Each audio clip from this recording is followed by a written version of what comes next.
हद हो गई। इतने लंबे समय से जो आंदोलन चलता हुआ आ रहा है, लगता है सरकार ने अपने कानों में रुई डाल ली है, क्योंकि आंदोलन की गूंज सुन तो ली, लेकिन अब सुनने के बाद में अपने कानों को बंद कर लिया।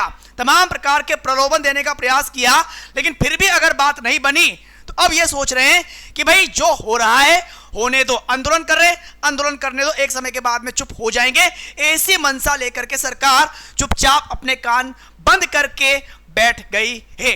ऐसा लगता है सरकार अब कोई रिएक्शन नहीं दे रही है, और इसीलिए ईपीएस 95 के जितने भी पेंशनर्स हैं उन्होंने फाइनल डिसाइड कर लिया कि अब होने वाला है महाआंदोलन। और इस आंदोलन के लीडर अशोक राउत साहब ने श्रम मंत्री और प्रधानमंत्री इन दोनों को एक नोटिस भेज दिया। नोटिस में क्या लिखा हुआ है, कब आंदोलन होने वाला है? इसी महीने में, इसी मार्च में एक महाआंदोलन होने वाला है।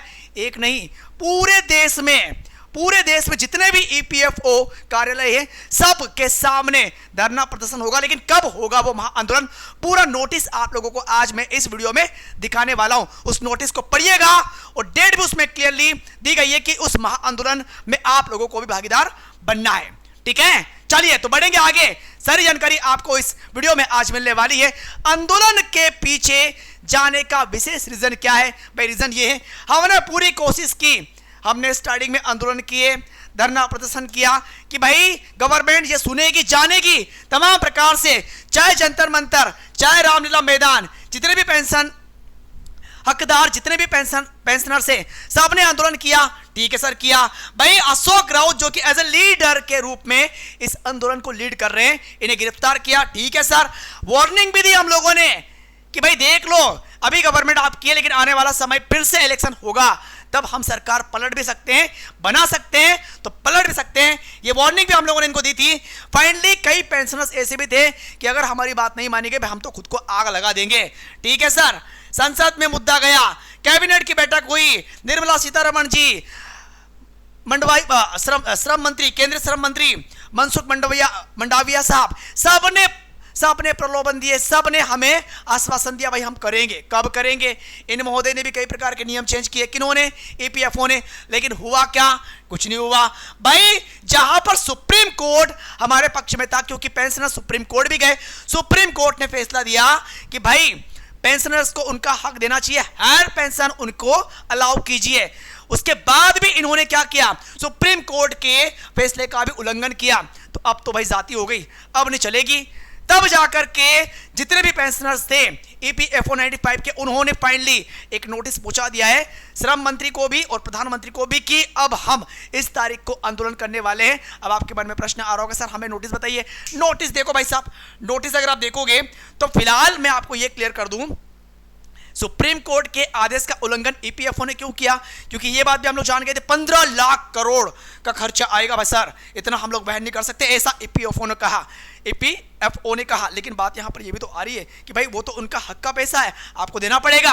अब नहीं दोगे तो फाइनली ये लेटर अब आपको पढ़ना है कि भाई इस लेटर में क्या लिखा हुआ है, कब महाआंदोलन करने वाले हैं। तो इसमें लिखा हुआ है कि माननीय श्री रमेश कृष्णमूर्ति जी, केंद्रीय भविष्य निधि आयुक्त तथा सदस्य सचिव, केंद्रीय न्याय बोर्ड कर्मचारी भविष्य निधि संगठन। ठीक है सर, यहां तक क्लियर होता है। दिनांक 24 मार्च 2025 व 25 मार्च 2025, यानी कि 2 दिनांक आप लोगों को यहां पर याद रखनी पड़ेगी। थोड़ा जूम करके बताना चाहूंगा इसको मैं कि 2 डेट आपके सामने आएगी, कौन कौन सी समझ लो, कौन कौन सी। तो ये तारीखें आपके सामने, 24 मार्च और 25 मार्च को क्या होने वाला है? एक महाआंदोलन होने वाला, धरना प्रदर्शन होने वाला है। ठीक है ना? कब? 24 मार्च और 25 मार्च। पढ़ लिया आप लोगों ने? और कहां पर? तो देश के सभी ईपीएफओ कार्यालय पर धरना प्रदर्शन होगा। ये नोटिस एक्चुअली भाई पहुंच गया है किसके पास में? केंद्रीय श्रम मंत्री और प्रधानमंत्री दोनों के कार्यालय में। ठीक है सर, यहां तक हमें समझ में आता है। अब क्या होगा वहां पर लेके जाऊंगा आप लोगों को कि अब क्या होगा, समझो अब क्या होगा। लिखा हुआ क्या? वार्निंग भी हम लोगों ने इनको क्लियरली दे दी है। वार्निंग हम लोगों ने ये दे दी कि सर 78 लाख ईपीएस 95 पेंशनर्स न्यूनतम पेंशन को बढ़ाकर मात्र 7,500 करने की मांग है। महंगाई भत्ता जोड़ना, बिना भेदभाव के वास्तविक वेतन पर उच्च पेंशन लाभ की मांग सहित अगर मेडिकल सुविधा आप दे दोगे तो बड़ी मेहरबानी होगी। ये मांग इसके अंतर्गत लिखी गई है। पिछले 9 वर्षों से लोकतांत्रिक तरीके से सरकार की साख का भी ध्यान रखते हुए निरंतर संघर्ष हम लोग कर रहे हैं, लेकिन संघर्ष किया हम लोगों ने। आगे माननीय श्रम व रोजगार मंत्री जी के आश्वासन पर भी सभी बड़े आंदोलन स्थगित किए गए। वह केवल एनएससी के मुख्यालय बुल्ढाना महाराष्ट्र में दिनांक 24 दिसंबर 2018 से क्रमिक अनशन जारी था। वास्तविकता क्या है?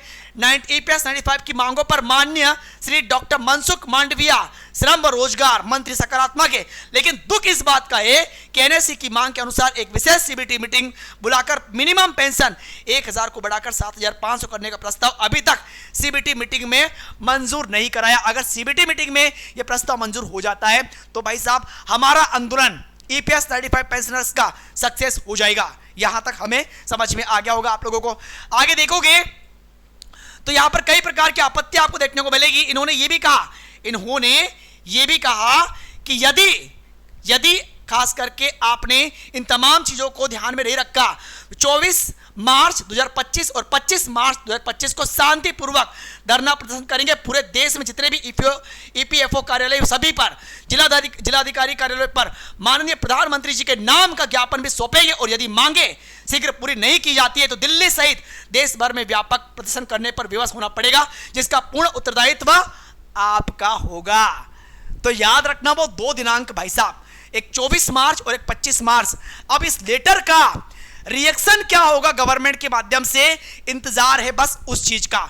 जैसे रिएक्शन आएगा, और मुझे पूरी उम्मीद है कि आज शाम तक या कल तक इसका रिएक्शन डेफिनेटली आएगा और ये जानकारी भी डीएसए के मंच के माध्यम से आप लोगों तक सबसे पहले पहुंचाई जाएगी।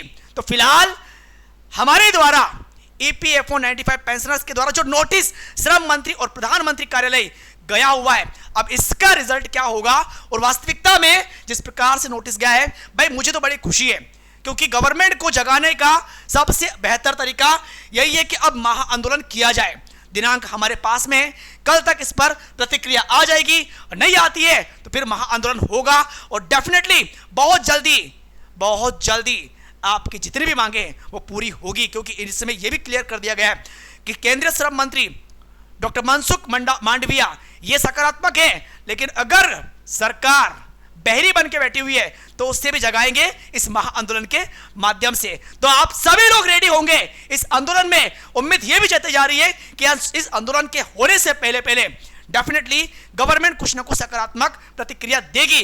तो इंतजार है उस सकारात्मक प्रतिक्रिया का और आप लोगों तक वो प्रतिक्रिया पहुंचाएगा डीएसए। तो मिलेंगे अगले वीडियो में एक नई जानकारी के साथ में। सो अभी के लिए बहुत बहुत धन्यवाद। Thank you. जय हिंद, जय भारत।